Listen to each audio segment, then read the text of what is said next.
Hey everyone, today we're finally getting into the Sermon on the Mount with the Beatitudes.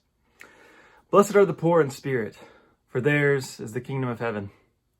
Blessed are those who mourn, for they will be comforted. Blessed are the meek, for they will inherit the earth. Blessed are those who hunger and thirst for justice, for they will be filled. Blessed are the merciful, for they will receive mercy. Blessed are the pure in heart, for they will see God. Blessed are the peacemakers, for they will be called children of God. Blessed are those who are persecuted for the sake of justice, for the administration of heaven is theirs. Blessed are you when people revile you and persecute you and speak all kinds of evil against you falsely on my account. Rejoice and be glad, because your reward is great in heaven, for they persecuted the prophets who were before you in the same way. So Jesus starts this sermon with saying all of these people are blessed. And if we're being honest, our reaction would probably be, no, they're not. Those who are mourning are not blessed. You're not blessed if you're hungering for justice, if you're poor in spirit. Right? When do we say, oh, I'm so blessed? It's when things are going well.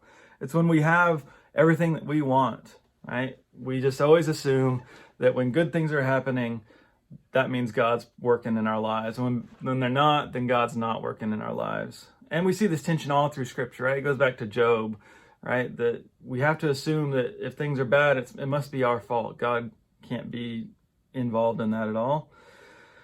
But the way that Jesus looks at it is different. He turns things upside down, as he often does. And he sees it as the blessing is when there's an opportunity for God to be at work in our lives. I mean, think about Jesus himself, right? Was Jesus blessed? I think we would all say he was, but he was homeless. He was poor. A lot of times he probably didn't know where his next meal was going to come from. He was living in an oppressive time politically, and he was frustrated at religious injustice. And yet he is blessed by God. I think we also have to put this in perspective of time. These blessings are future tense. The meek will inherit the earth. Those who mourn will be comforted. It's saying this is how it'll be when God's kingdom, when God's administration is fully present. But for us, through Christ, we believe that in some sense, that's already happened, right? As followers of Christ who are on the other side of the death and resurrection, we believe in this sort of already but not yet sense of the kingdom being here. And so we may experience these things in this moment, and at the same time we're waiting for it to be fulfilled completely.